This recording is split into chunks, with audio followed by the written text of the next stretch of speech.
자, 가까울수록 좀 시원합니다. 또 뒤로 갈수록 좀 더워요. 네.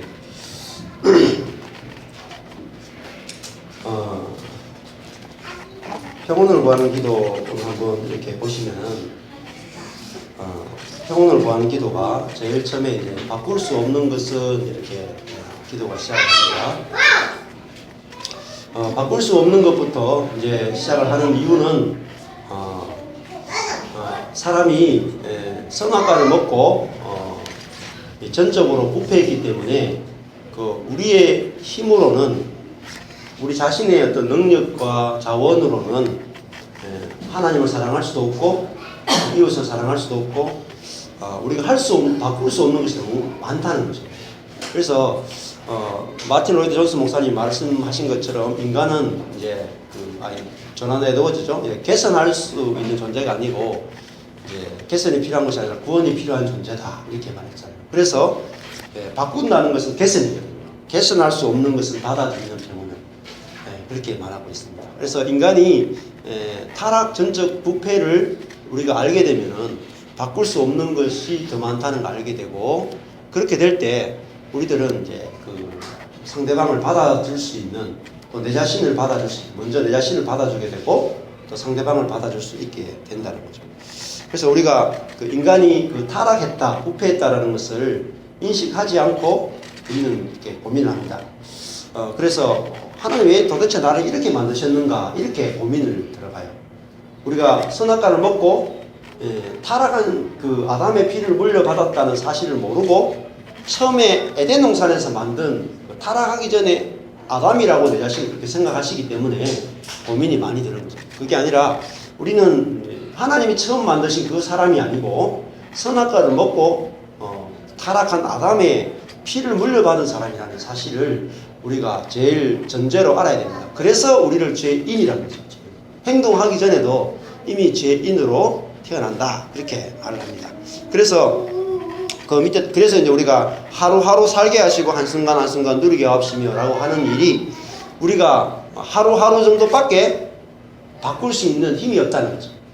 하루밖에 살 힘이 없다. 하나님이 우리 하루 정도 겨우 살 힘을 주셨고 내일과 모레, 일주일, 1년을 살 수 있는 힘을 공급하지 않으셨다는 거죠. 그래서 하나님 자신이 우리의 힘이 되기 위해서 또 우리가 그렇게 살아가는 것을 볼 수 있고요. 그 다음에 죄로 물든 세상을 내 마음대로가 아니라 이렇게 되어 있어요. 죄로 물들어 있다. 이 세상이 뭐냐면 사람입니다. 죄로 물들어 있는 사람을 내 마음대로가 아니라 예수님처럼 있는 그대로 받아들이게 하시며 이렇게 했거든요. 당신 뜻에 순복하는 동안 당신께서 모든 사람을 바로 세우실 걸 신뢰하셨사 이렇게 나갑니다.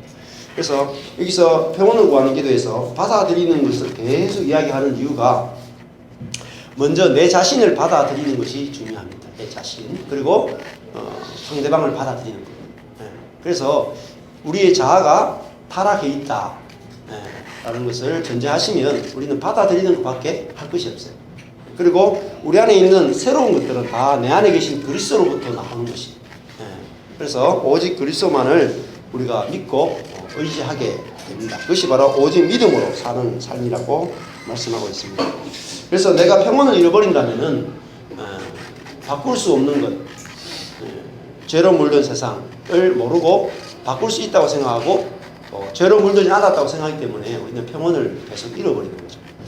그래서 오늘 이 복음은 계속해서 인간이 어떤 존재인가를 알 때 우리는 안식을 누릴 수 있다라고 이렇게 말씀드리실 것 같아요. 자, 계시록 3장 오늘 사대교회 이야기를 같이 한번 읽어보겠습니다. 요한계시록 3장 1절에서 6절 말씀 드리겠습니다.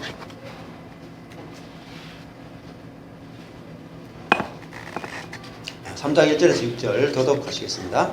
사대교회에 사자에게 편지하기를 하나님의 7 영과 7 별을 가진 이가 가라사대 내가 내 행위를 아노니 내가 살았다 하는 이름은 가졌으나 죽은 자로다.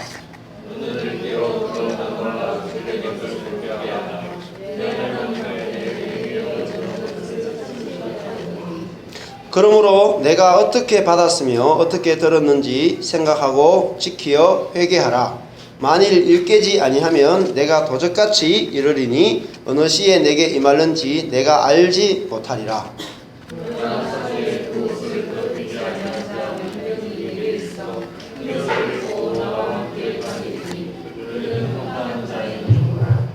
이기는 자는 이와 같이 흰옷을 입을 것이요 내가 그 이름을 생명책에서 반드시 흐리지 아니하고 그 이름을 내 아버지 앞과 그 천사들 앞에서 시인하리라. 귀 있는 자는 성령이 교회들에게 하시는 말씀을 들을지어다. 아멘. 오늘 그 7교회 중에서 몇 번째 교회입니까?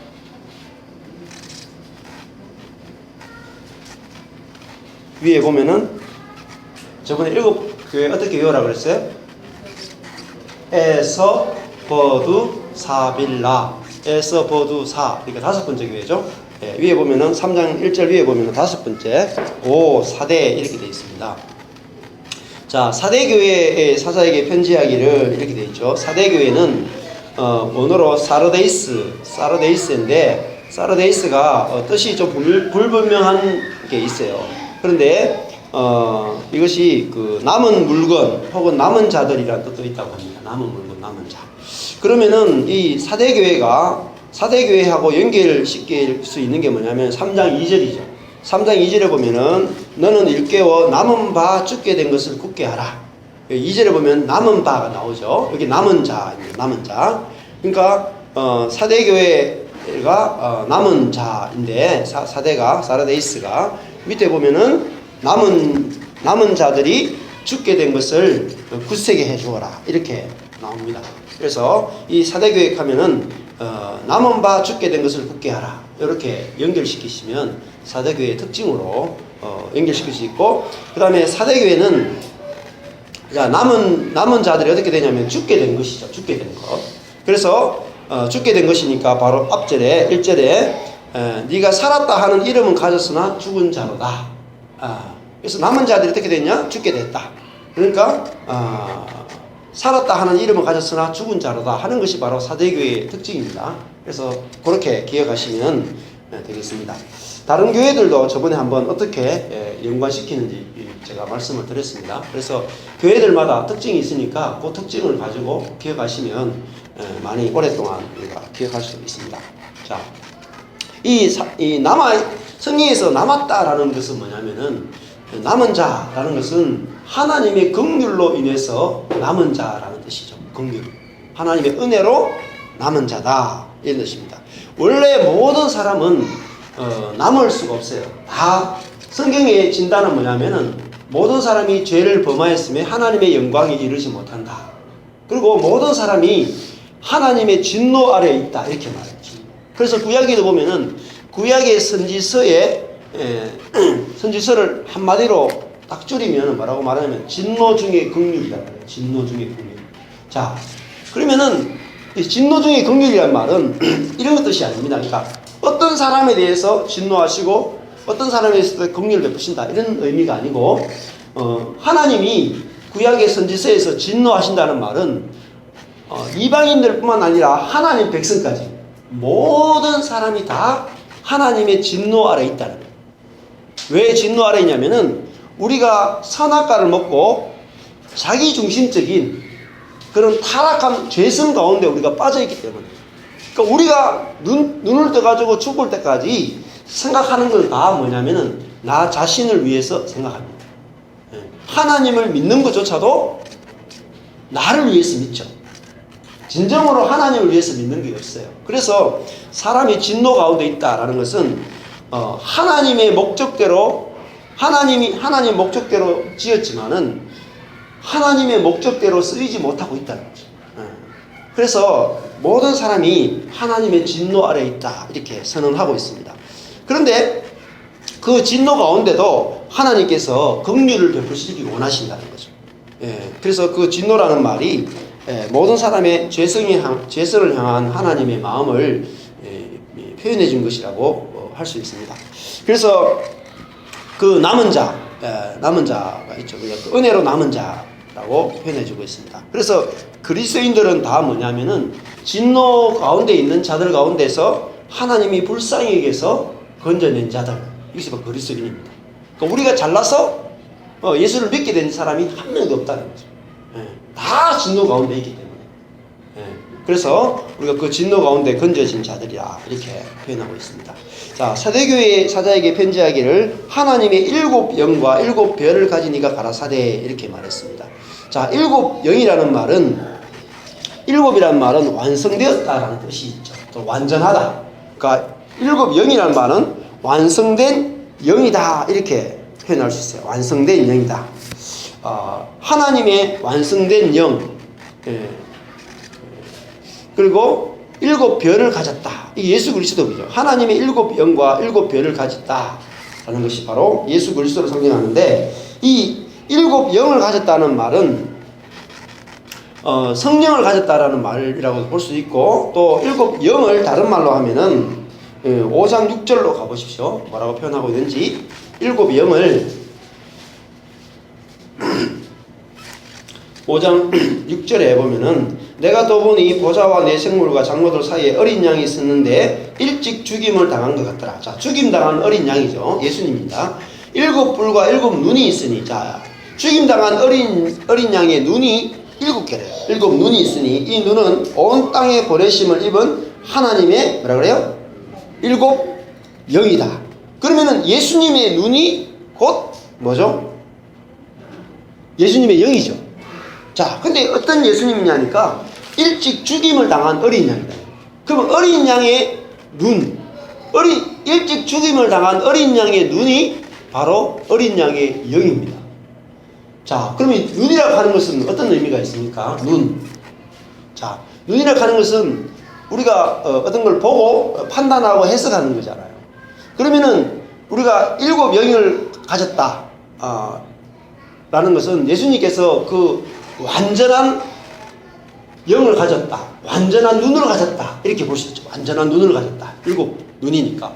그러니까 예수님이 어떤 눈입니까? 7눈이라고 하는 것은 뭐겠어요? 십자가에서 죽임을 당한 어린 양이니까 이분은 우리 자신을 볼 때 완전한 눈으로 보신다는 거죠. 완전한 눈으로. 무슨 뜻이겠습니까? 자기 자신이 나의 죄를, 내가 짊어질 그 진노를 자신이 다, 진노와 저주를 다 짊어지시고 자신이 십자가에 죽으신 분이기 때문에 우리 자신을 볼 때 뭐로 보시겠어요? 오직 긍휼로 보신다. 자신이 진노를 다 덮었었기 때문에 오직 긍휼의 눈으로, 긍휼의 영으로 우리를 바라보신단 말이에요. 그래서 그 7영은 바로 긍휼의 영이고 은혜의 영이다 이렇게 표현할 수 있습니다. 그래서 우리가 그 예수님의 7영, 완전한 영, 예수님의 눈을 십자가에서 일찍 죽임을 당한 어린 양의 눈을 갖게 되면은 우리도 어떻게 되겠어요? 예수님과 똑같은 눈을 갖게 되고 예수님과 똑같은 영을 갖게 되고 그 영으로 살게 된다는 거죠. 그래서 우리가 다른 사람을 향하여 내가 내 자신을 향하여 먼저 내가 내 자신을 향하여 어떻게 보겠어요? 진노하는 것이 아니라 이제는 그 예수 그리스도의 눈으로 내 자신을 긍휼히 여기고 또 다른 사람을 향하여 그 예수 그리스도의 눈으로 긍휼로 바라보게 되어진다는 거죠. 그래서 그 7영을 가지고 7눈을 가지고 완전한 눈을 가지고 자기 자신이 십자가에 일찍 죽임을 당한 어린 양으로서 그 우리를 바라보시고, 자, 그 7영과 그 다음에 7별이죠. 7별은 7사자입니다. 7사자. 예수님이 완전한 그 사자를 가지고 계시다는 거죠. 자, 완전한 7사자는 뭐냐면 7이라는 게 완성된 별, 완성된 사자죠. 자, 별은 뭡니까? 별이라는 것은 지난번에 2장 28절에 내가 그에게 뭘 준다 그랬어요? 새벽 별을 주리라 그랬죠. 별은 뭐죠? 어둠을 비추는 거죠. 그러니까 7별은 7교회에 보내는 7사자죠.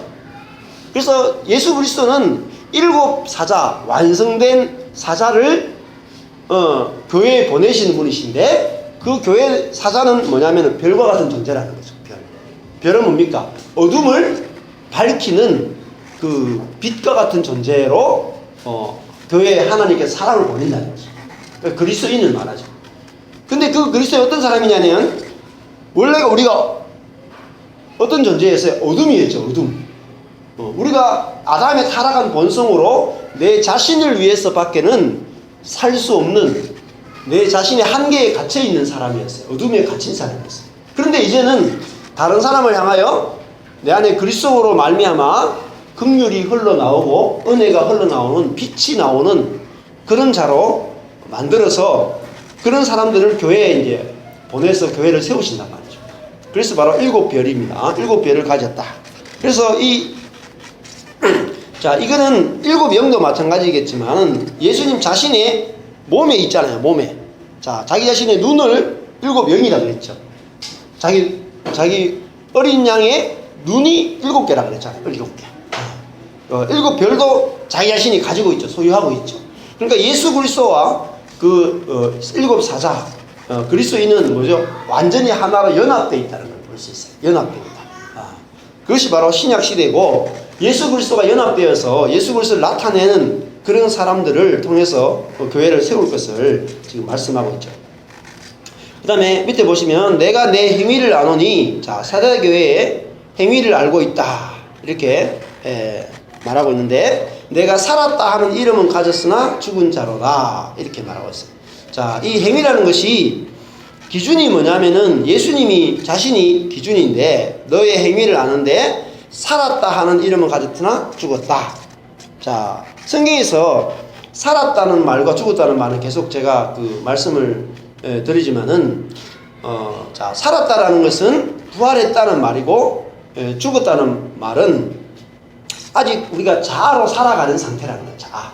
우리의 자아의 자원으로 살아가는 상태, 그걸 죽은 자라고 말합니다. 살았다라는 말은 부활했다라는 말입니다. 부활했다. 즉 뭐죠? 아담의 본성을 따라서 살아가고 있는 사람, 그 사람을 죽은 자라 이렇게 말하고, 예수 그리스도의 마음과 예수 그리스도의 생명으로 살아가는 사람을 살았다라고 말해요. 그런데 사도교회에 편지하기를 살았다 하는 이름은 가졌다. 자, 살았다는 이름을 가진 사람은 누구죠? 그리스도인이죠. 근데 실상의 행위를 보니까 뭐가 나왔어요? 죽어 있다는 거죠. 자, 그러면 죽은 행위가 뭐겠습니까? 그래서 히브리서도 마찬가지겠지만 너희들이 죽은 행실을 회개하고 이렇게 말했어요. 죽은 행실. 죽은 행실이 뭐겠습니까? 우리 속에서 죽어 있다는 말은 생명과 반대말이잖아요. 그럼 에덴 동산으로 가면은 죽어 있다는 말은 율법 나무의 원리를 따라 살아가고 있다는 거죠. 율법을 따라 살아가고 있다는 거죠. 우리가 늘 내 자신을 보거나 남을 보거나 어떻습니까? 율법을 따라서 살아간다는 거죠. 옳다 그르다 다 따지면서 내가 옳았다, 너는 틀렸다, 이렇게 거기에 지배되어 살아가는 상태가 뭐냐면은 죽은 자라는 거죠. 예수님은 내가 옳고 너희는 다 틀렸다 이렇게 하시는 분이 아니단 말이에요. 자신이 십자가에서 내가 틀렸다라고 하고 죽고 다른 사람을 다 옳다라고 하시면서 다 살려내신 분이 바로 예수 그리스도죠. 그 예수 그리스도만 살아계신 분이다. 그래서 예수 그리스도를 그 앞에서 뭐라 그랬어요? 우리가 다른 교회에 보면은 2장 8절에 보면은 서머나 교회 사자에게 편지하기를 처음이요 나중이요 뭐라 했어요? 예수 그리스도가 뭐라 했어요?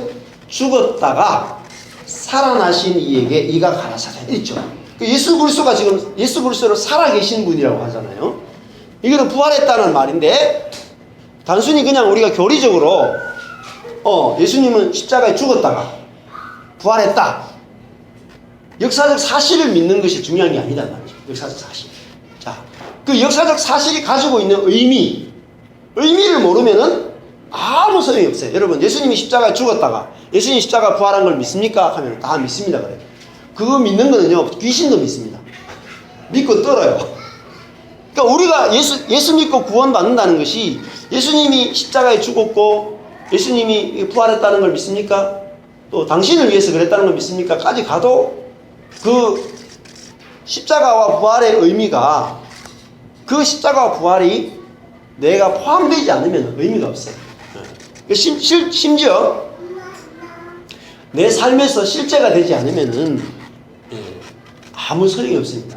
다 교리일 뿐이고. 예수님과 내가 연합하여 하나가 되는 것이 구원이라 그래요. 원래 우리 개혁주의에서도 가장 중요한 것이 그리스도와 나의 연합의 교리예요. 연합. 그리스도와 내가 연합한다. 하나 된다. 그런데 연합하여 하나됨으로 우리가 의롭게 된다. 이게 원래 개혁주의의 가장 중요한 그 의롭게 되는 교리의 기초예요. 그런데 연합하여 하나 되는 것이 무엇인지 실체가 잘 없단 말이죠. 그래서 예수 그리스도와 연합하여 하나 왜 연합하여 하나가 되어야 되느냐? 우리가 타락한 육신을 가진 존재이기 때문에 그렇습니다. 그래서 우리가 타락한 본성을, 죄성을 가지고 있기 때문에 정결하신 그리스도가 내 안에 들어오셔가지고 연합해야지 뭐가 나오냐면은 깨끗한 것이 나오는 거예요. 내 안에 계신 그리스도로부터 깨끗한 것이 나오지 내 자신의 육으로부터는 어떤 깨끗한 것도 나오지 않습니다. 그래서 예수 그리스도가 없이는 내 속에서 조그마한 의도 나올 것을 기대하시면 안 돼요. 또 상대방에게 강요하셔도 안 되고 오직 그리스도로 말미암아 우리는 거룩하게 되고 정결하게 되어 있는 거죠. 그래서 고린도전서 1장 30절에 보면은 그리스도는 우리에게 하나님께로부터 나서 우리에게 의와 거룩함과 지혜가 되셨다 이렇게 말하죠. 의가 되셨다. 나의 의가 되셨다. 그렇게 말하고 있죠. 자, 그래서 이 사대교회를 보니까 지금 어떤 상태냐면 살았다 하는 이름을 가지고 있지만 그리스도인이지만 행위가 뭐냐면 죽어 있다는 거죠. 죽어 있다. 계속해서 그 속에서 산 것이 나오지 않는다는 거죠. 자, 여기 보면 인용 구절이 있습니다. 디모데전서 5장 6절 한번 보십시오. 디모데전서 5장 6절.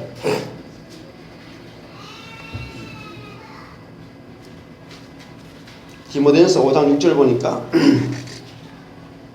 일락을 좋아하는 이는 살았으나, 그죠? 일락을 좋아하는 이는 살았으나 죽었느니라. 살았으나 죽었다. 일락을 좋아한다라는 말은 사치스러운 생활, 그죠? 육신의 생활에 빠져 유욕적인 생활을 하는 사람은 살았으나 죽었다. 이렇게 말해요. 유욕적인 생활. 그 유욕적인 생활이 우리가 그냥 이런 죄를 짓는다 이런 것도 있지만 유욕적인 생활이 뭐겠어요? 자신의 육을 따라만 살아가는 사람, 성령으로 살지 않는 사람은 살았으나 죽었다 이렇게 말해요. 살았으나 죽었다. 살았으나 죽었다.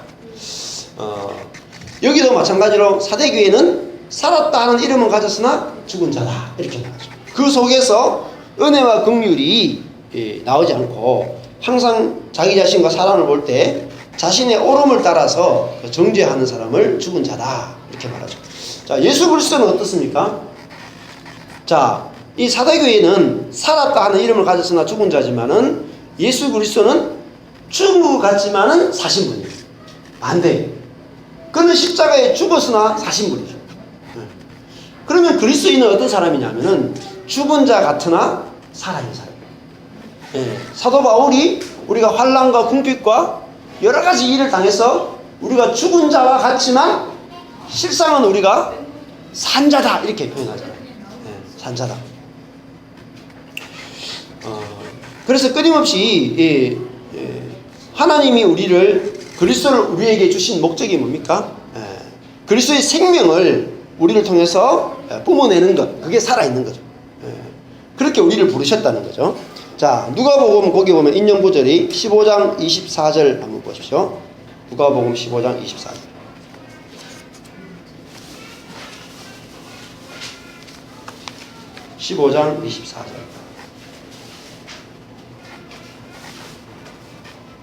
누가복음 15장에도 보면은 탕자, 돌아온 탕자의 비유가 있는데 사실은 탕부 하나님의 비유이기도 합니다. 자, 15장 24절 보면 이 내 아들은 죽었다가 다시 살아났으며 내가 잃었다가 다시 얻었노라 하니 저희가 즐거워하더라. 여기 보면은 24절에 죄를 짓고 아버지를 떠난 사람을 뭐라 그랬습니까? 죽었다 이거 맞죠. 아버지의 자원으로 살지 않고 자기의 자원으로 살아가는 상태를 뭐죠? 죽었다. 지금 아버지를 떠나가지고 자기 힘으로 막 살아가는 상태를 성경은 죽었다 하고 아버지에게 돌아와서 아버지와 연합되어서 아버지의 긍휼과 은혜를 받아서 살아가는 상태를 살았다라고 말하죠. 다음에 32절에도 똑같습니다. 한 번 더 반복돼요. 32절에 이 내 동생은 죽었다가 살아났으며 내가 잃었다가 얻었기로 이렇게 말하죠. 그래서 성경은 죽었다 살았다를 단순히 육신이 죽었다 살았다를 말하는 것이 아니라 영적으로 죽었느냐 살았느냐, 지금 그것을 성경은 계속해서 초점을 맞추고 있다라고 이야기하고 있습니다. 자, 로마서 5장 12절 한번 찾아볼게요. 로마서 5장 12절. 자, 죽은 것이 무엇인지 한번 더 찾아볼게요. 로마서 5장 12절.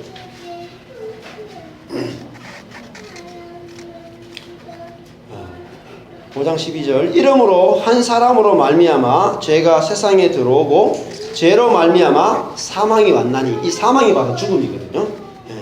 한 사람으로 말미암아 죄가 세상에 들어오고 죄로 말미암아 죽음이 왔나니 모든 사람이 죄를 지었으므로 죽음이 모든 사람에게 이르렀느니라.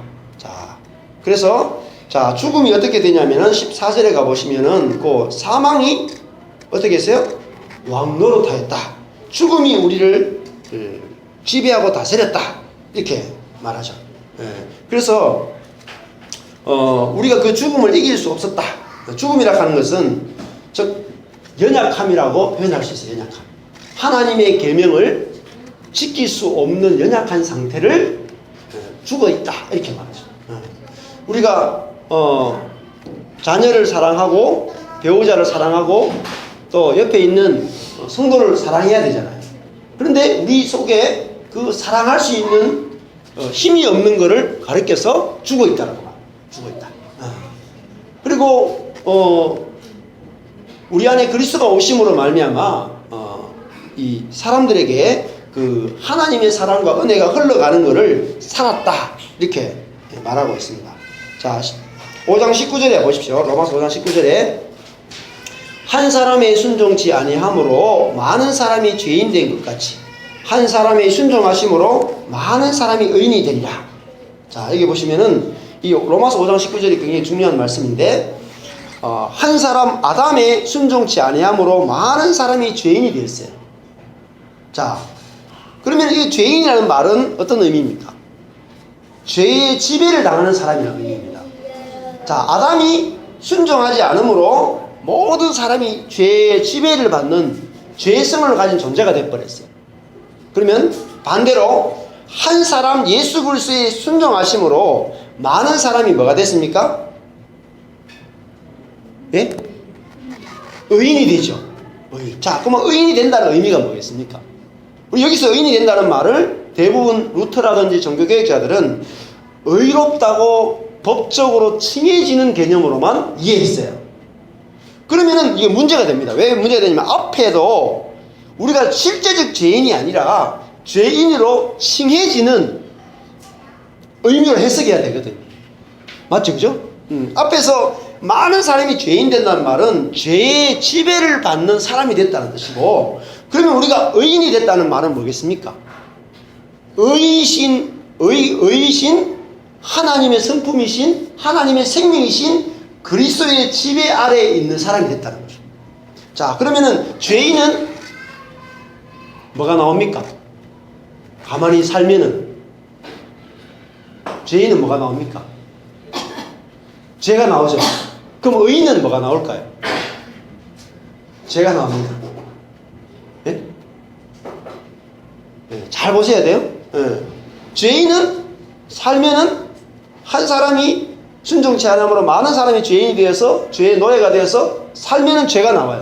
그럼 의인은 어떻게 돼요? 살면은 의가 나와요. 네. 지금 로마서 5장 19절은 우리에게 그걸 가르쳐주거든요. 우리가 노력으로 나오는 것이 아니라 예수 그리스도 한 분이 어떤 어마어마한 일을 행하셨는지를 지금 말하고 있는 거예요. 한 분 예수 그리스도로 말하면 여러분 한 사람 이렇게 생각해요. 이거만 생각해요. 진짜 아담 그놈 때문에 우리가 진짜 아담하고 그것들 때문에 진짜 우리가 죄인 돼가지고 지금 이 고생을 하고 있지 않느냐. 여기밖에 몰라. 여기밖에. 예? 우리가 아담과 하와 때문에 죄인 돼가지고 늘 죄를 짓고 죄에 노예돼가지고 이렇게 살아가는 것이 너무 참 아쉽고 안타깝고, 그런데 예수 그리스도 한 분 때문에 우리가 의인 되어지고, 예수 그리스도 한 분 때문에 우리 안에서 예수 그리스도의 의가 나오는 이 일을 행하셨다라고 하는 여기에 대해서 듣지를 못하는 거예요. 그렇죠? 그 예수 그리스도를 믿고 나서 의는 어떻게 해야 돼요? 우리가 말씀에 순종하여서 행해야 되는 그것으로 생각한다. 그렇게 되면 뭐가 됩니까? 자기 의가 된단 말이에요. 자기 의. 자기 바리새인과 똑같이 자기 의를 쌓게 되고, 누가 잘났느냐 못났느냐 또 그렇게 싸우게 된단 말이에요. 그렇지 않습니다. 한 사람의 순종하심으로 많은 사람이 의인 되리라. 그래서 5장 20절에 그 다음 밑에 절 보세요. 율법이 가입한 것은 범죄를 더하게 하려 함이라. 그러나 죄가 더한 곳에 뭐가 넘쳐요? 은혜가 더욱 넘쳤나니. 자, 이는 죄가 사망 안에서 왕노릇한 것 같이 은혜도 또한 의로 말미암아 왕노릇하여. 자, 은혜가 뭐예요? 여러분, 죄가 왕노릇하는 것과 반대되는 개념이 뭐예요? 은혜가 뭐예요? 왕노릇한대요. 여러분, 죄가 우리를 지배하고 다스릴 수 있는 능력이 있는 것처럼 은혜도 우리를 지배하고 다스릴 능력이 있단 말이에요. 응? 우리 주 예수 그리스도로 말미암아 우리를 어디에 이르게 합니까? 영원한 생명에 이르게 한다. 우리에게 하나님의 생명, 예수의 생명을 줘서 그 생명으로 살게 한단 말이에요. 그래서 이 복음을 우리가 제대로 아는 것이 중요합니다. 에베소서 2장으로 한번 가보시겠습니다. 자, 죽었다 하는 것과 살았다는 것이 무슨 의미인지 살펴보겠습니다. 에베소서 2장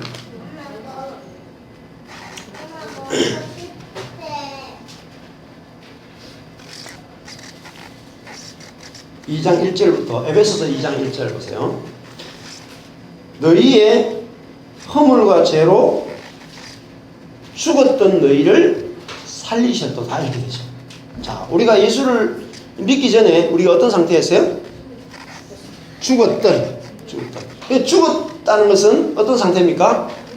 허물과 죄, 그죠? 허물과 죄 아래 살아가는 거예요. 허물과 죄. 자, 허물이란 말은 파라토마예요. 파라토마. 뭐냐면은 이탈에 있다는 거예요. 이탈. 허물이란 말은 이탈에 있다는 거예요. 이탈. 그 죄라는 말은 하마르티아라는 거예요. 목표물을 벗어났다는 거예요. 자, 그러면은 우리가 죽어 있다는 말은 뭐겠어요? 이탈에 있다. 하나님의 목적에 도달하지 못했다. 이걸 죽어 있다는 말이에요. 그 정의가 굉장히 중요해요. 이탈에 있다는 건 뭐겠습니까? 하나님이 우리를 창조하신 목적에서 이탈해 있다는 거죠. 그리고 그 창조한 목적에 도달하지 못하는 것이 뭐죠? 죄라는 거예요. 그래서 로마서에 보면 우리가 하나님의 영광에 이르지 못하는 것을 모든 사람이 죄를 범하였음에 하나님의 영광에 이르지 못하더니, 자, 죄가 뭐냐면 하나님의 영광에 이르지 못하는 걸 죄라고 한단 말이에요. 그건 무슨 말입니까? 하나님이 왜 인간을 처음 만드셨을 때 하나님과 연합하여 하나님의 영광은 다른 말하면 성품입니다. 성품. 자, 하나님의 성품을 나타낼 수 있는 존재, 어마어마한 존재로 우리를 만드셨어요.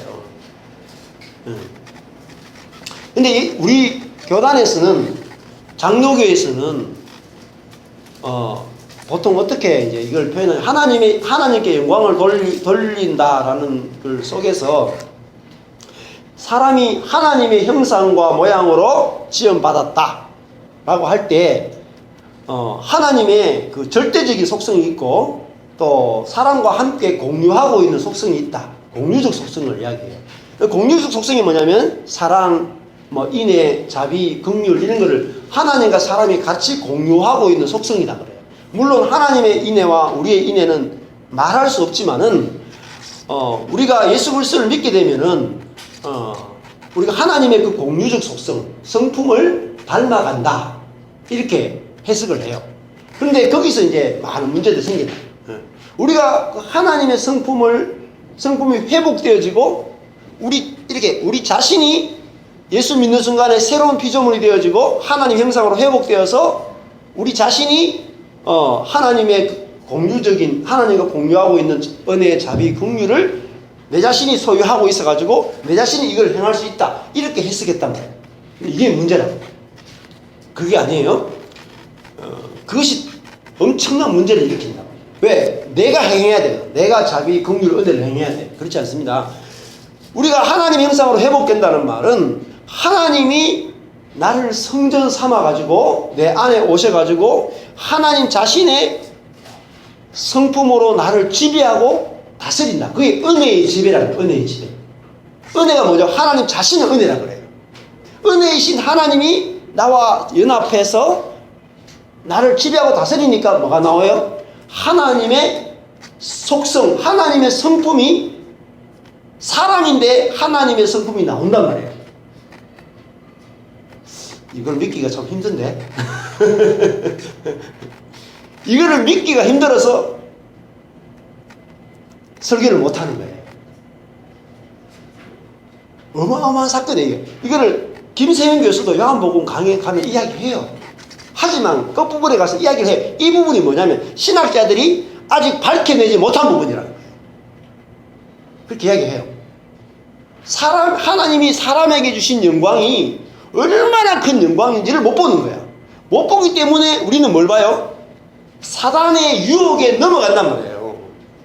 자, 처음에 아담과 하와를 만들 때 하나님의 형상과 영광으로 만들어서 생명나무를 먹게 했죠. 그러면 생명나무를 먹는다는 말은 생명은 누구예요? 하나님 자신이에요. 예수 그리스도가 생명나무잖아요. 그러니까 하나님을 자기 안에 뭐죠? 소유한단 말이에요. 여자가 남자를 자기 안에 받아들여가지고 남자의 것이 나오잖아요. 그죠? 아이가 나오잖아요. 조금 있으면 수정이 이제 아들. 근데, 네? 자기에게 전혀 없던 게 나온다고, 전혀 없던 게. 남편에게 있던 것이 막 나온다고요. 이건 너무나 쉬운 거 아니에요? 보세요. 사람이 하나님의 생명을 갖고 그리스도를 선물로 받으면 그리스도가 나오는 것은 너무 쉬운 거예요. 근데 왜 이게 어렵게 느껴지냐면은 율법주의에 우리가 물들어 있단 말이죠. 내가 그리스도를 닮아가야 된다라고 하는 이 율법주의가 복음을 파괴하는 최고의 적이에요. 우리가 해야 된다라고 할 때는 우리는 다 이게 내가 조금 개선되는 수준밖에 생각 못 한단 말이에요. 그런데 하나님의 영광에 이르는 걸 뭐라 그랬어요? 모든 사람이 죄를 범하였으면 하나님의 영광에 이르지 못하더니, 그러면은 처음에 뭐였어요? 하나님의 영광에 이르는 것이 하나님의 목적이죠. 맞죠? 하나님의 영광에 이르지 못하는 것을 죄라 그랬잖아요. 안 그래? 근데 우리는 이게 신성모독이 될까 싶어가지고, 왜냐하면 방법을 모르는 거예요. 하나님과 내가 연합하는 세계를 몰라요. 몰라. 내가 그리스도를 소유하잖아요. 그리스도를 소유하는 것은 아버지를 소유하는 거예요. 그러면 아버지가 내 안에 계시기 때문에 나 안에서 아버지의 어떠함이 나타나는 것은 지극히 당연한 것입니다. 그래서 예수님께서 이 땅에 오셔가지고 뭐라 했습니까? 나를 본 자는 아버지를 보았다. 이렇게 말하니까 어때요? 저놈이 미쳤구나. 그리고 죽였단 말이죠. 여러분, 우리가 이거 우리 자신을 높이는 게 아니에요. 왜냐하면 우리 자신은 아무것도 할 수 없는 빈 그릇과 같다라고 전제하고 있죠. 빈 그릇에 그리스도가 보석이신 그리스도가 담겨져서 그리스도가 우리를 통해서 빛을 뿜어내는 거라고요. 얼마나 놀랍습니까? 이것이 우리가 인생을 살아가는 유일한 목적이에요. 여러분, 이것이 없으면은 살 목적이 없어요. 인생을 살아봤자 다 허무해요. 다 허무. 우리 자신의 어떠함을 나타내려고 몸부림쳐 보십시오. 뭐가 남겠습니까? 아무것도 남는 게 없어요. 우리 자녀들 뭐 지금 여기 뭐 전부 다 어리잖아요. 지금은 뭐 이렇게 뽀송뽀송하고 애들 어리고 이쁘지만 얘들도 100년만 지나면 어떻게 되겠어요? 다 허리 꼬부라져가지고 영광이는 없어요. 원래 사람은 사람 그 자체로서의 영광이 없어요. 우리는 아무 영광이 없어. 그런데 그래서 너무너무 허무하게 있다. 인간은 너무너무 허무한 거예요. 그래서 전도서에는 헛되다 허무하다 너무나 허무하다. 그래서 우리가 허무하지 않는 유일한 길은 그리스도를 내 안에 생명이 되신 그리스도를 소유하고 그 그리스도가 내 안에서 나를 완전히 지배해서 나는 죽고 그리스도만 나타나는 것이 우리 인생의 유일한 만족이고 기쁨이다 말이죠. 그래서 여기도 보면 허물과 죄로 죽었던 너희를 살리셨다. 그러면 우리가 뭐죠? 살아난 게 뭡니까? 살아난다는 것은 이제 우리가 이탈했는데 원래 자리로 돌아왔고 목적에 도달하지 못했는데 이제 목적에 도달했단 말이죠. 하나님의 영광에 우리가 이르는 것을 살았다라고 말하죠. 그래서 영광은 뭐냐면은 부활한 상태를 살아있는 사람, 부활한 사람만의 영광이 있어요. 부활한 사람. 부활의 세계만 영광이 있고 자아의 세계는 영광이 없어요. 2절 보시면 그때 너희가 어디서 그 가운데서 행하여 어디서 행했냐면은 허물과 죄 가운데서 행하여 이 세상 풍속을 좇고 공중의 권세 잡은 자를 따랐으니 자, 뭐 이 귀신을 숭배 안 해도 모든 사람이 다 그 사단을 따랐다고요. 곧 지금 불순종의 아들들 가운데 역사하는 영이라. 전에는 우리도 다 그 가운데서 우리의 육체의 욕심을 따라 지내며 육체와 마음에 원하는 것을 하여 다른 이들과 같이 말하세요. 본질상 진노의 자녀이더니. 자, 우리가 진노의 자녀 아까 설명했죠. 하나님께서 딱 보자마자 진노가 난다. 왜? 하나님의 목적대로 쓰이지 않기 때문에. 그죠? 네. 하나님이 자신의 영광을 나타낼 자로 만들었는데 전부 다 하나님을 나타내는 자가 아니라 공중의 권세 잡은 자를 나타내고 자기 자신을 나타내는 자가 되기 때문에 하나님이 보자마자 진노할 수밖에 없어요. 그래서 뭐라고 말하냐면 본질상, 피시스의 시작상, 본성상 진노의 자녀였다. 본성상 진노의 자녀였어요. 그래서 이 진노의 자녀는 뭐라고 말하냐면은 2장 3절의 중간에 보면은 육체와 마음에 원하는 것을 하는 사람이 뭐냐면 진노의 자녀예요. 자, 우리 육, 그죠? 우리 육과 마음이 원하는 대로 끌려다니는 사람이 진노의 자녀예요. 진노의 자녀. 네, 육과 마음에 원하는 대로 막 끌려다니는 거예요. 그런데 4절 보시면 긍휼에 풍성하신 하나님이 우리를 사랑하신 그 큰 사랑을 인하여 그 허물로 죽은, 자, 이탈이죠, 이탈. 우리가 이탈해서 죽은 우리를 그리스도와 함께 살리셨고 너희가 은혜로 구원을 얻은 것이다. 자, 살리셨고 하고 뭐 연결되냐면 구원이죠. 자, 구원을 받았다는 것은 뭐냐면 살아났다는 거죠. 어디에서요? 진노의 자녀에서 이제는 살아나서 하나님의 자녀가 되어서 이제는 하나님의 영광을 나타낼 수 있는 존재가 됐다는 게 구원이에요. 자, 6절 또 함께 일으키사. 자, 예수님이 일어나실 때 함께 일어났다는 거죠. 그리스도 예수 안에서 함께 하늘에 앉으시니. 자, 우리가 이제 하늘에 거하는 자가 됐다는 말이죠. 이는 그리스도 예수 안에서 우리에게 자비하심으로써 그 은혜의 지극히 풍성함을 오는 세대에 나타내려 하심이라. 자, 이제 살아난 자는 뭘 나타내요? 하나님의 은혜의 지극히 풍성함을 나타낼 수 있는 자가 됐다. 이게 살아난 자예요. 하나님의 은혜를 나타낼 수 있는 사람, 이게 살아난 자예요. 그 다음에 또 뭐냐면은 2장 15절에 보시면은 원수된 것, 곧 의문에 속한 계명의 율법을 자기 육체로 폐하셨으니 이는 이 둘로 자기 안에서 한 세 사람을 지어 화평하게 하시고. 자, 유대인과 이방인을 어떻게 했어요? 한 세 사람을 지어 화평하게 하셨다. 그러면 우리가 살았다는 건 뭐죠? 화평할 수 있는 사람들입니다. 유대인과 이방인이 중간에 율법이 막고 있기 때문에 하나 될 수 없는 사람이에요. 그런데 새 사람이라고 하는 것은 이제 그리스도의 생명으로 말미암아 어떤 사람하고도 화평할 수 있게 돼요. 화평할 수 있는 사람. 그 사람이 살아있는 사람입니다. 그래서 죽은 자는 화평할 수 없어요. 끊임없이 분열하고, 살아있는 사람은 원수된 관계가 화평할 수 있는 사람. 자, 그러면 화평하려면 어떻게 돼야 됩니까? 우리가 선악을 알게 하는 나무의 열매를 먹으면은 죽는다라는 사실을 아는 사람이죠. 우리가 어떤 사람과의 관계 속에서 또 어떤 일과의 관계 속에서 하나님과 나와의 관계 속에서 율법이 들어오면 우리는 죽게 됩니다. 자, 내가 어떤 일을 했는데 하나님이 나를 옳다 하실까? 그러다 하실까? 생각하면은 죄책감을 느끼게 되고 하나님과 나의 관계가 문제가 생기게 됩니다.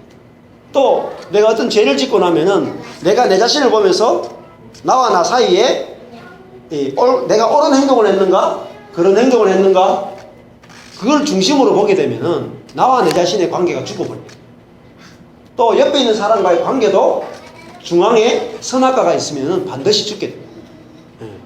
그리고 환경과의 관계도 마찬가지예요. 아, 이게 좋은 일인가? 나쁜 일인가? 생각하면 내가 죽습니다. 그리스도 예수 안에서는 모든 것이 합력하여 선을 이루기 때문에 좋은 일과 나쁜 일이 없어요. 근데 우리가 내 자신이 좋은 일과 나쁜 일을 딱 가리는 순간에 내가 그 환경과 관계에서 죽어버리는 일이 일어난다는 거죠.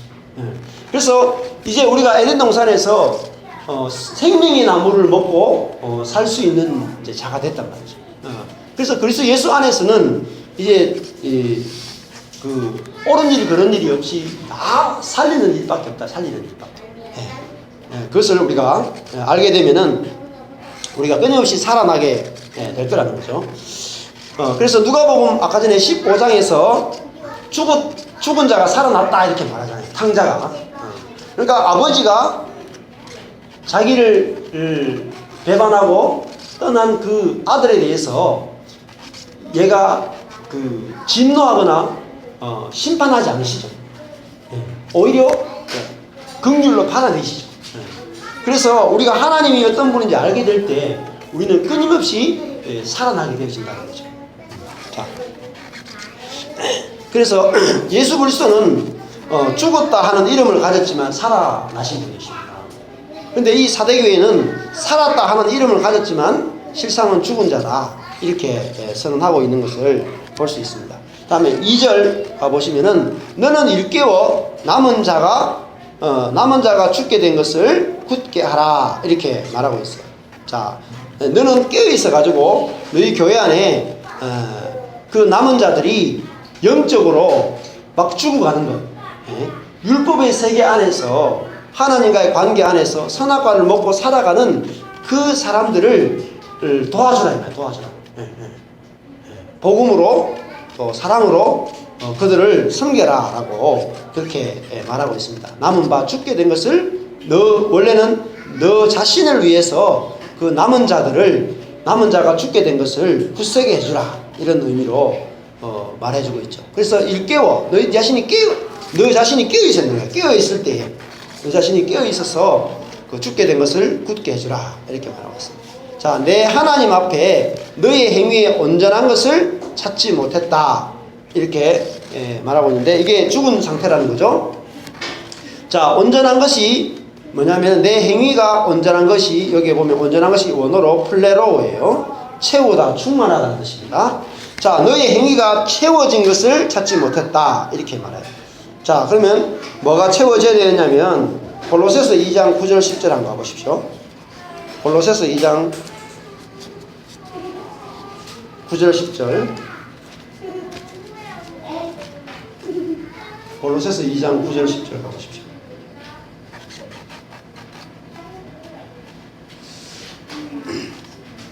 자, 우리가 무엇으로 채워져야 되는지 한번 보시면은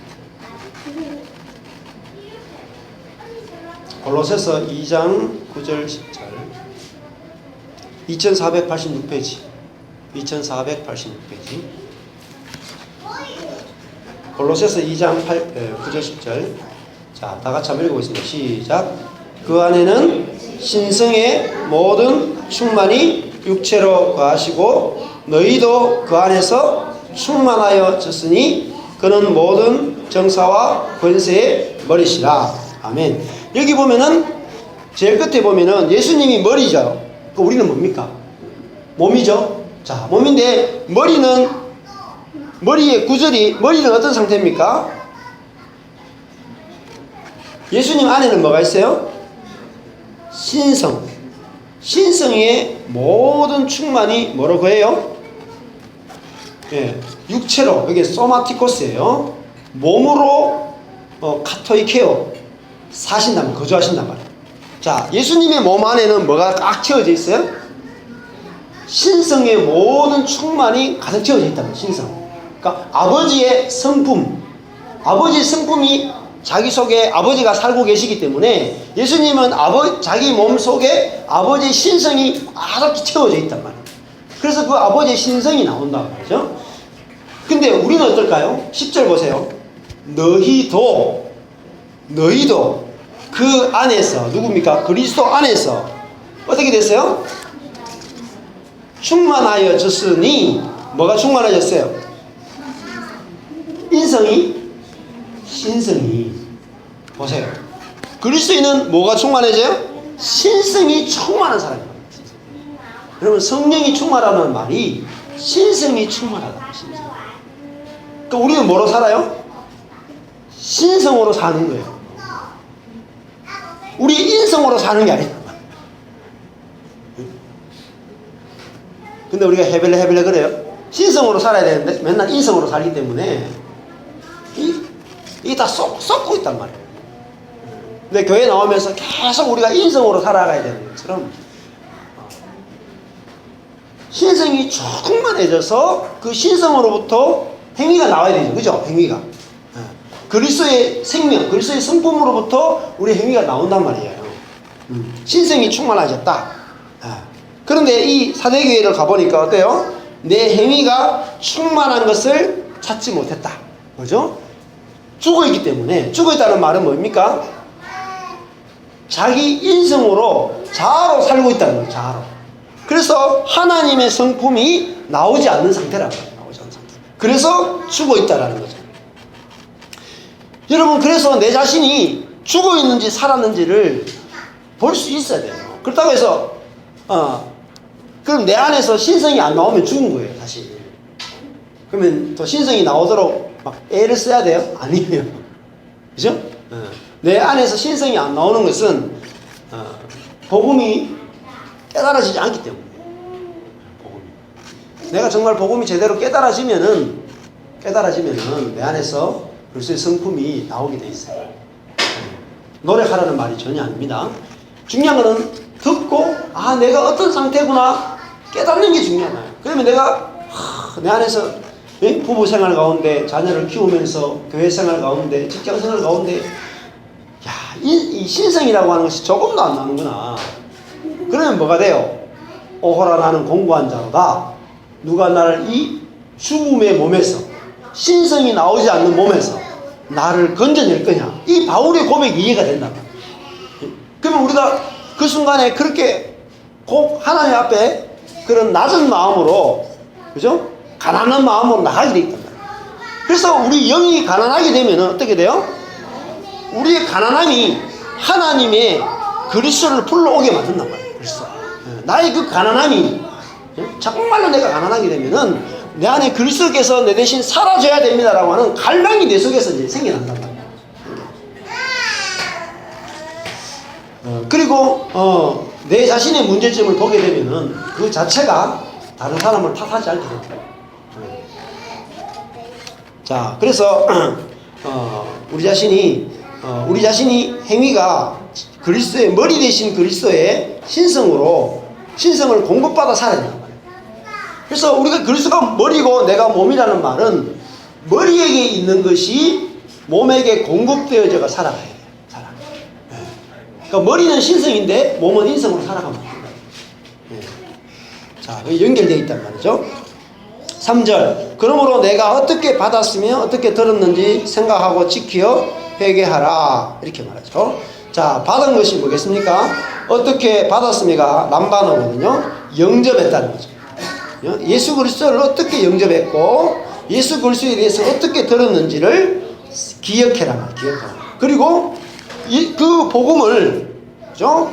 예수 그리스도를 영접함으로 그 하나님의 신성에 참여하게 되는 그 복음을 뭐예요? 지키어, 테레오, 지키라. 복음을 지키라고. 복음. 회개하라 라는 말은 돌아서란 말이에요. 이들이 죽게 된 이유가 뭘까요? 자, 사대교회 성도들이 살았다는 이름을 가졌으나 죽게 된 이유는 믿음으로 살지 않고 행위에 빠졌다. 자기가 노력했다. 경건 생활을 하지 않았다는 의미가 아니에요. 예수 그리스도를, 머리 대신 그리스도를 버리고 뭘 붙잡았어요? 자기가 노력하는 율법에 빠졌다. 내가 머리를 담겠다. 머리를 담겠다고 노력하면 할수록 뭐가 돼요? 우리 자신이 더럽혀진다. 그래서 내 자신이 노력해서 그리스도를 닮으려고 하는 것에서 회개하라, 돌아서라. 그게 어디 나옵니까? 4절에 보십시오. 4절에 보시면은 그러나 사대에 그 옷을 더럽히지 아니한 자 몇 명이 내게 있어 할 때 옷을 더럽힌 자들이 많다는 거죠. 자, 옷을 더럽힌 자들이 뭐예요? 1절에 가면은 죽은 자예요. 죽은 자. 옷을 더럽힌 자가 바로 죽은 자예요. 그 옷은 뭡니까? 원래 그리스도인들이 입은, 살아난 자가 입은 옷은 뭐죠? 4절로 치면은 흰 옷이죠. 그죠? 살아있는 자들이 입는 옷은 흰 옷이에요. 그런데 죽은 자들이 입는 옷은 검은 옷이고 더럽혀진 옷을 입는단 말이죠. 이 더럽다는 말을 몰리는데 칠하다는 것이에요. 칠하다. 칠한 옷을 입으면 칠하다.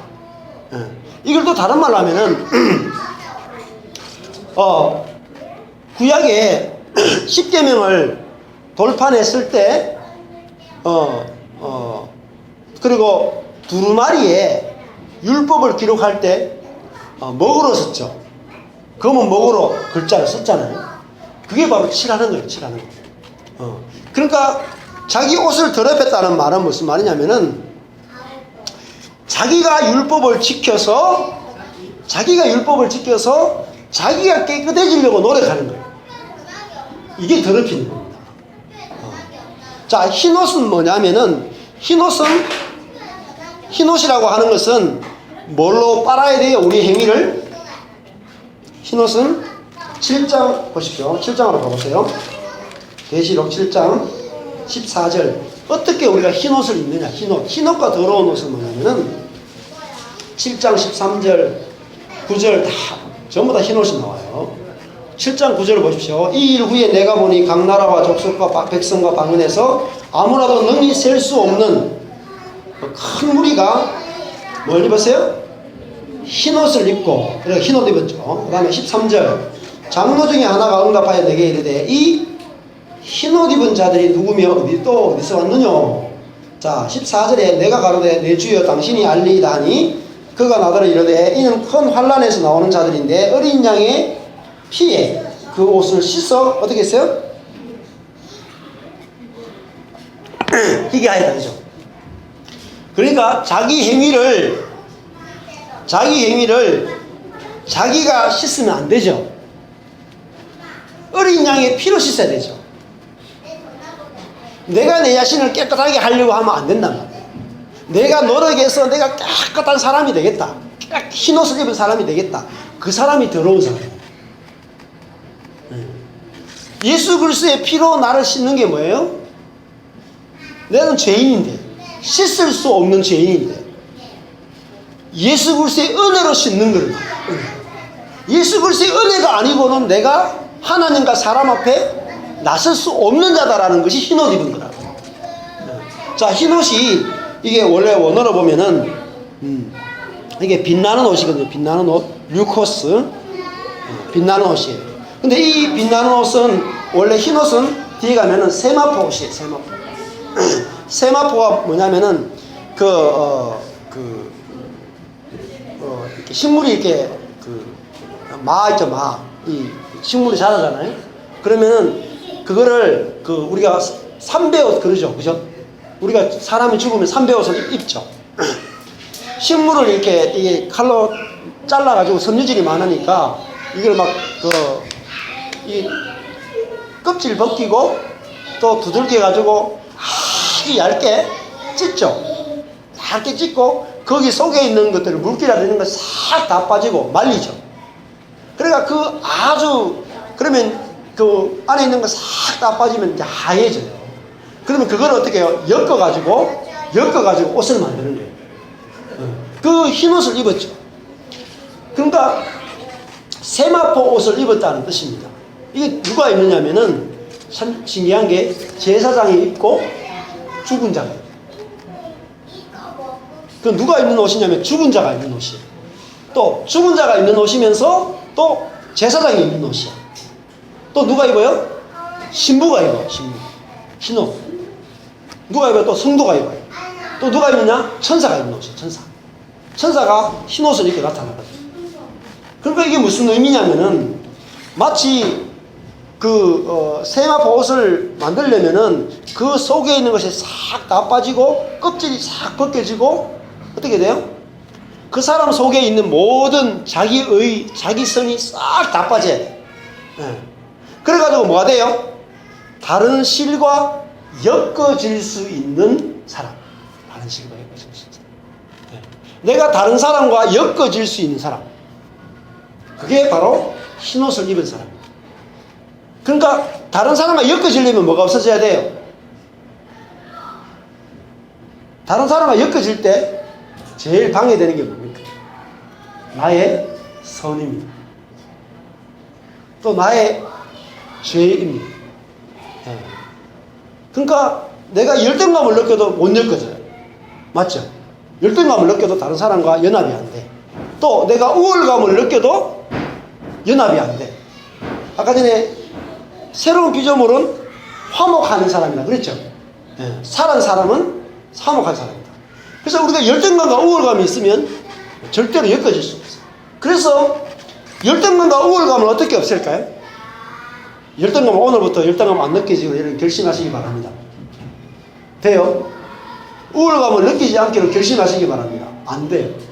자, 우월감과 열등감을 다 없애는 비결은 우리가 진노 아래에 있다는 걸 알게 되면 우월감과 열등감이 다 사라집니다. 우리가 선악과를 먹고 고칠 수 없는 전적으로 부패한 인간이 되었다라는 선언이야말로 열등감과 우월감을 다 없애버려요. 우리 자아에 속한 자아의 선과 의와 이런 것들을 다 싹 다 빼버린다. 교회는 그것이 다 사라진 곳이에요. 우리의 선과 의, 우리의 지혜, 우리의 능력 이게 다 빠진 곳이다. 그래서 어떤 사람하고도 엮어질 수 있는 그런 존재를 예수의 피만 의지하는 사람, 예수의 피만 의지하는 사람, 자기의 것을 의지하지 않는 사람들, 그 사람들이 모여서 만들어지고 엮어지는 것이 뭐냐? 교회. 그게 방주예요. 네? 조각목들, 그죠? 잘라지고, 그죠? 쪼개지고, 얇은 그 조각목들이 만나서 방주가 만들어지는데 그 방주가 교회거든요. 그래서 이 흰옷은 죽은 자들이 입는 옷이라고 했죠. 나의 의와 나의 선이 다 죽은 사람들이 입는 옷이죠. 그건 뭐죠? 있는 모습 그대로 나가는 거예요. 있는 모습 그대로. 우리가 고칠 수 없는 자이기 때문에 하나님께서 있는 그대로 받아주신단 말이에요. 있는 그대로. 고칠 수 있으면 고치고 나오라고 하겠지만 고칠 수 없기 때문에 다 받아주신단 말이에요. 십자가는. 그래서 십자가 아래에서 모든 사람이 하나가 되는 거예요. 우리의 잘나고 못난 것들이 다 죽는 곳이 바로 십자가예요. 그래서 흰옷을 입고 나와 함께 다니리니 그들은 합당한 자의 연고라. 이기는 자는 이와 같이 흰옷을 입을 것이요 내가 그 이름을 생명책에서 반드시 흐리지 아니하고. 자, 생명책이 나오죠. 자, 그 앞에서는 생명나무가 나왔고 지금 생명책이죠. 자, 생명책은 뭘까요? 생명책의 반대말이 뭘까요? 생명의 책의 반대말은 행위책. 행위책. 율법의 책. 율법의 책. 십계명 율법의 책이다. 율법의 기준으로 우리가 율법에 따라서 얼마나 내 행위로 살았느냐를 기준으로 기록하는 것이 율법의 책. 생명의 책은 그게 아니다고요. 율법으로 우리를 보지 않고 오직 은혜 은혜로 은혜를 의지하는 사람이다. 그게 바로 생명의 책입니다. 네. 에스겔서 13장 한번 찾아보세요. 생명의 책에 대해서도 성경에 많이 나와요. 에스겔서 13장 9절.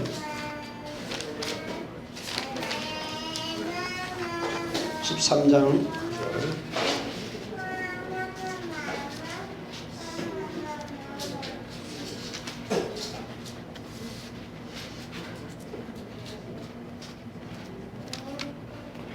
(13장 9절) 보면 그 선지자들이 허탄한 묵시를 보며 거짓 것을 점치더니 내 손이 그들을 쳐서 내 백성의 공회에 들어오지 못하게 하며 이스라엘의 족속의 호적에도 기록되지 못하게 하며 이스라엘 땅에도 들어가지 못하게 하리니 너희가 나를 여호와인 줄. 여기 보면은 이스라엘 족속의 호적이라는 말이 있죠. 그죠? 호적이 뭐냐면 책이죠.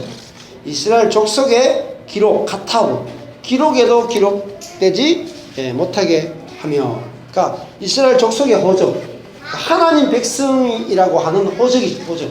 이게 바로 생명책입니다. 하나님의 백성을 기록한 책, 생명책이죠.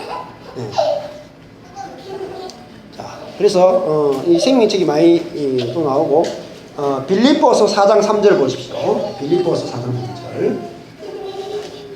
빌립보서 4장 3절. 생명책이 나옵니다. 2481페이지 2481페이지 생명책. 또 참으로 나와 멍에를 같이 앉아 내게 구하노니 복음에 나와 함께 힘쓰던 저 부녀들을 돕고 또한 글레멘드와 그 외에 나의 동역자들을 도우라. 그 이름들이 어디 있어요? 생명책에 있느니라. 자, 복음 안에 살아가는 사람들, 그죠? 그리스도의 마음 안에서 그리스도와 연합되어 살아가는 사람들을, 그죠? 생명책에 있다라고 이야기해주고 있고, 또 제일 중요한 구절 중에 하나가 뭐냐면은 누가복음 10장 20절이에요. 누가복음 10장 20절 제일 중요한 구절인데 찾아보세요. 누가복음 10장 20절. 누가복음 10장 20절. 누가복음 10장 20절 찾아보시면 있습니다. 그러나 귀신들이 너희에게 항복하는 것으로 기뻐하지 말고 너희 이름이 하늘에 기록된 것으로 기뻐하라 하시니라. 여기 보면은 우리의 이름이 하늘에 기록됐다. 그것을 기뻐하라 이렇게 말하죠. 하늘에 기록된 것이 뭐냐면은 이게 생명책에 기록됐다는 의미예요. 우리 이름이 하늘에 기록됐다. 그건 뭡니까? 하늘에 속한 자가 되었다라는 거죠. 그래서 거기 보면은 다 찾기는 힘든데 10장 20절에 보면 인용구절이 있습니다. 인용구절이 거기 보면은 기뻐하라 위에 보면 하늘에 기록된 것으로 기뻐하라 위에 보면은 히브리서 12장 23절이에요. 여기 보면은 하늘에 기록한 장자들의 총회 이렇게 되어 있어요. 하늘에 기록한 장자들의 총회. 그러니까 전부 다 이 생명책에 기록됐다는 말은 하늘에 기록됐다는 것이고 또 예수 그리스도의 생명으로 살아간다. 그렇게 표현할 수 있을 것 같아요. 그래서 우리가 이 생명으로 자 생명책에 기록되어 있는데 흐리지 아니하고라는 말은 희미해져 가는 거죠. 우리가 자 예수 그리스도를 영접을 하게 됩니다. 우리가 처음에 정리를 해보면은 우리가 예수 믿기 전에 사망의 상태예요. 죽어 있어요. 아담의 생명 가운데 살고 있는 게 죽어 있는 거예요. 그런데 예수 그리스도가 우리 안에 생명 되신 그리스도가 우리 마음의 밭에 떨어져요. 처음에는 겨자씨와 같아요. 겨자씨 같아요. 그래서 예수의 생명이 아주 작게 나타나요.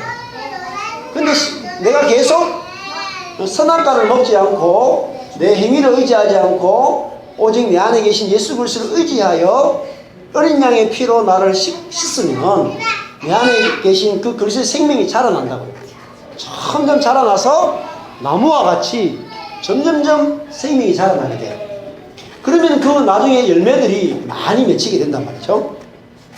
그 과정에서 노력하는 것이 아니라 계속적으로 우리는 내 안에 들어오신 생명 되신 그리스도를 지켜야 돼요. 지켜야 돼요. 율법적으로 노력하는 게 아니라 이 복음을 듣고 이 내 안에 계신 예수 그리스도를 깨닫고 누리고 찬양하고 기뻐하는 이 삶을 살아갈 때에 내 안에 계신 예수 그리스도가 계속 자라게 된다고. 예? 그것이 근데 계속 자라지 않는 게 뭐냐면 흐리면 돼요. 흐려지는 거예요. 예? 생명이 나타나지 않고 우리 속에 뭐죠?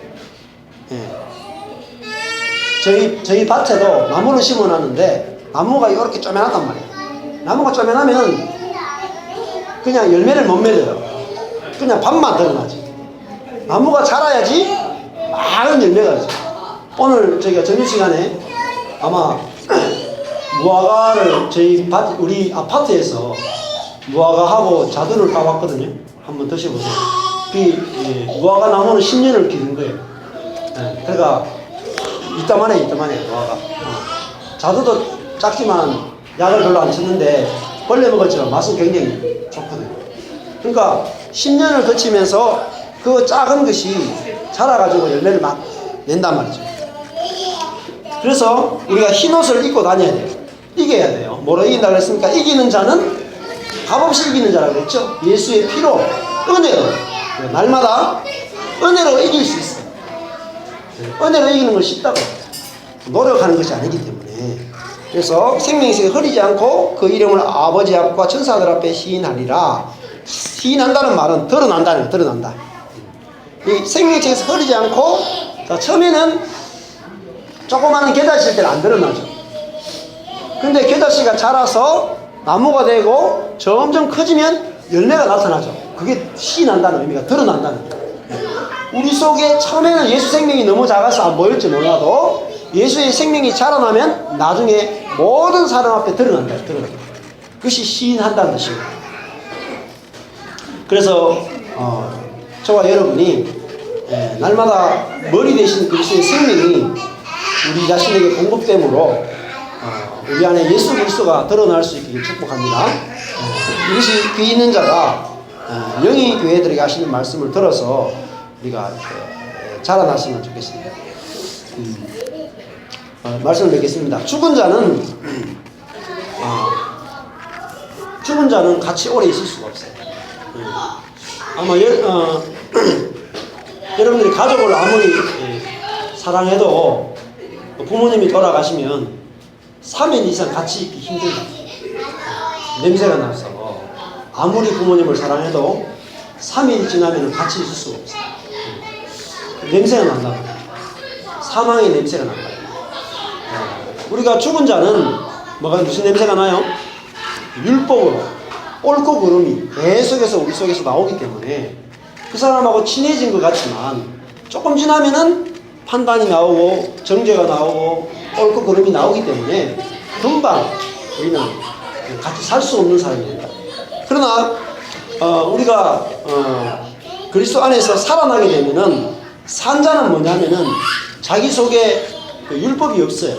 자, 왜냐면은 자기가 살았다는 말은 무슨 말이냐면은 자기 육이 철저하게 부패했다는 사실을 아는 사람이 산 사람이에요.